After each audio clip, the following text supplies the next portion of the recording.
So my youngest, as long as she's had awareness, she's been aware of this mantra that we use at home is, it's not my job to be pretty. So she'll try an outfit on, she'll put a tutu on and she'll say, how do I look, Mum? And I'll say, great, I really like the colour that you've chosen of that outfit. I like the way that you've put that outfit together. You're really creative. And what do we say? It's not my job to be pretty. Today, we're talking about a topic that's close to all of our hearts, raising kids with a healthy body image. In a world saturated with diet culture messages, it can feel like an uphill battle to protect our kids from harmful ideals and cultivate self-acceptance. I'm bringing you Molly Forbes, author of Body Happy Kids, How to Raise Children Who Love the Skin They're In, and kids' book, Everybody.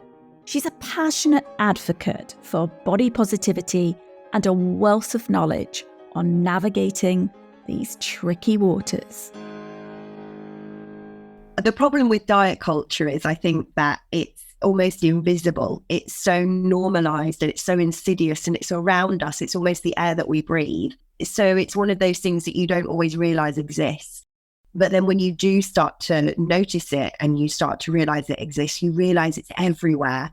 It's around us and it's been around us for a very long time. But I do think that there's hope because we're starting to recognize that it exists and conversations like this are becoming more and more common. But it's also very sneaky and it changes forms all the time. So we have to really watch out for it.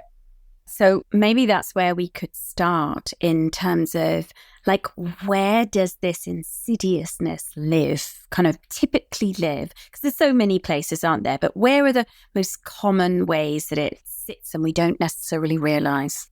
So I think it's really easy to fall into this trap with diet culture to think that it is just adverts for detox teas on Instagram or adverts for a diet club.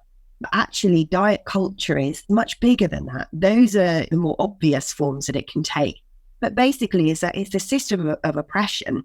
And so it's everywhere. So it could be in the magazines that you read. It could be on the Disney programs that your children watch, where all the princesses look the same. It could be in the healthy eating leaflets that children bring home from school. It could be in media articles about the so-called obesity epidemic. It's literally around us everywhere.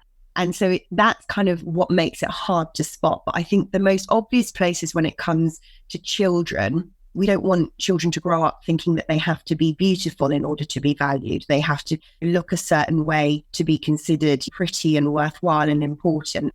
And that doesn't just go for girls, it goes for any gender of child. Boys experience this too. Gender expansive kids, experience this too. But I think that the difficulty is with children is that we're also under this huge pressure as parents to make sure that our children are healthy and happy, that they're eating the right food, that they're exercising enough. And we are constantly bombarded in the media with articles warning of the dangers of children putting on weight. We're still showing them one very narrow idea of health and what it means to be healthy. And so this is kind of something that we really have to watch out for as well. So it's not just kind of this idealized vision of what it means to be beautiful, but it's also getting away from these really narrow ideas of what it means to be healthy and what healthy looks like as well. Basically, when anybody stands up and says anything, there's always that equal barrage of people saying, oh, don't you care about heart attacks, diabetes? Don't you care about blah, blah, blah? And then there's this litany of answers about what health is. What do you say to that?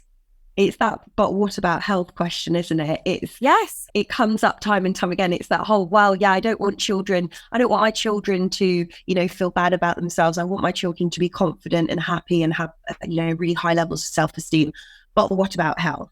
And it's this idea that we've been fed by, and this is diet culture again, that teaches us that if we somehow accept our bodies and are at peace in our bodies and have a healthy, happy relationship with our body, that we will somehow let ourselves go. I'm using kind of air quotes here. And that suddenly, we'll all put on loads of weight and our children will be unhealthy and life will be terrible. And so we have to keep vigilant for it. And we have to, count the calories and make sure that we're getting our steps in every day. And we have to make sure our children are getting a certain amount of exercise.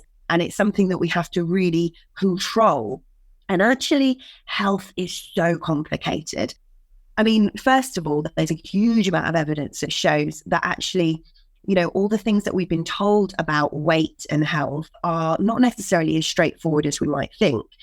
For example, there's some really interesting research that shows that actually one of the factors of kind of long life and people who live longer, it's actually more important to be fit than it is, to be worrying about your health. And actually, if you are higher weight and you're fit, you will live longer than someone who is very thin, who is not fit.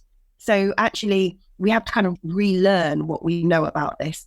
But the other thing is, and on a really basic level, if we feel bad about our body and we feel ashamed of our body and, children feel insecure in their body, we are much less likely, both adults and children, to engage in what we call health promoting activities. So we're much less likely to eat in a way that feels good, to be drawn to nutrient dense food. We might be more likely to binge eat or restrict our food.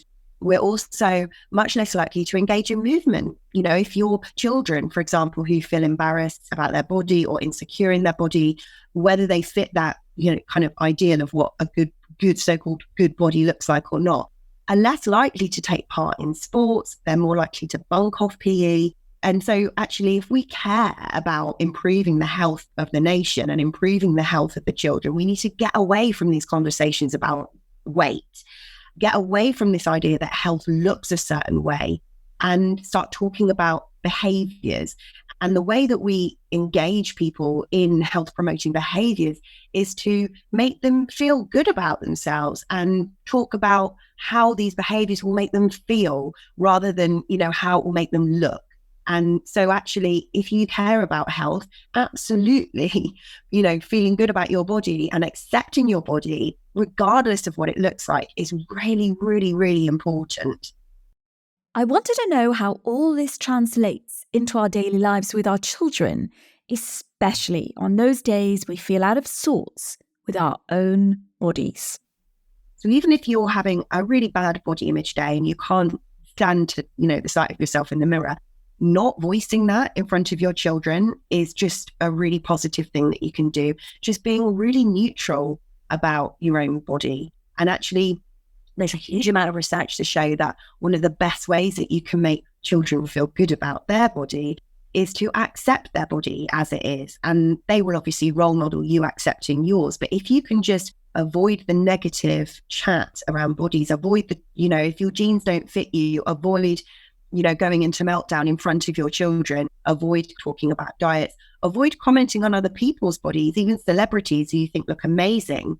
Or when you're doing that, what you're doing is reinforcing this message to your children all the time that people's bodies are the most important thing they have to offer the world, and that their body is the most important thing they have to offer the world. And that puts a huge amount of pressure on kids.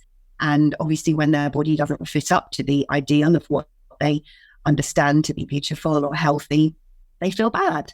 And that's absolutely natural. So as parents, we can do things to kind of build resilience around this subject and not let those negative messages hit quite so hard. Yeah, so really, as you say, trying our very, very best to be neutral about our relationship with ourselves and our body so that we don't pass that to them and almost like put a highlighter on it. And also how we talk about other people's bodies and our children's bodies. Absolutely, yeah. What about the word fat, Molly? Yeah, so this is really interesting because when I was growing up in the 90s, like the worst thing that you could say to someone is, "You're fat." That's why I'm saying it. Yeah, absolutely. And that word for so many people carries such negative connotations because actually the word fat has morphed into not just a basic descriptive word of the size of someone's body, but it comes with loaded meaning. It's morphed into meaning lazy or, less than, slovenly, like all of these negative meanings. I wish that we had, because actually it should just be a basic descriptive word, just like thin. We say thin, we should be able to say fat, but we are not yet there. We heard Molly talk about her daughter's mantra, "It's not my job to be pretty." I wondered if she has one for herself, and if so, what it is. something that really helps me is just reminding myself that it's not my body's job to fit the clothes. It's the clothes' job to fit my body. It might be, for anyone listening to this, a useful mantra just to remember that it is not your job. It's not your body's job to fit a piece of fabric. It is just a number on a label on a piece of fabric. Don't allow that to have the power over your day and over how you go out and live your life in the world and experience the world. Oh, it's such good advice. It really is amazing. And here's a small practical idea with the power to bring big positive impact to our families.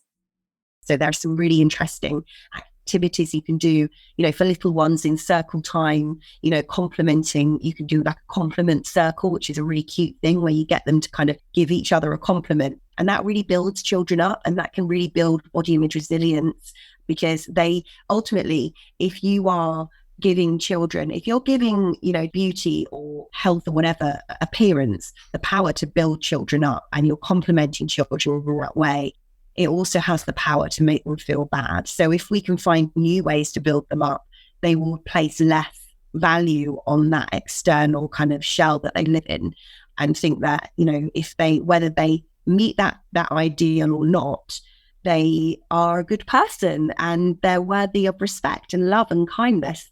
And they will also become more accepting of other children as well, I believe. Absolutely. This is, by the way, the compliment circle is a genius idea. And I love thinking about, and I shall be using it with my family. So I can imagine that a compliment circle would be just delicious to have in a family setting as well as a school setting. Absolutely. I think as women as well, like you probably find that when you're, it's such a natural thing to compliment a friend when you haven't seen them for a while and say, you look great, and I really challenge myself to find other ways to compliment my friends and kind of, use that around my children as well. So getting away from this whole focus on appearance all the time can be a really powerful thing. Thanks everyone for joining me for this important conversation about raising body happy kids. Remember, it's an ongoing journey, but by being mindful of our language, challenging diet culture, and focusing on positive behaviours, we can empower our kids with love and respect. If you enjoyed this, why not come on over to the Parents Who Think Substack? Input Parents Who Think Substack into your search engine and you'll find the community. Till next time, keep thinking and loving. Take care, everyone.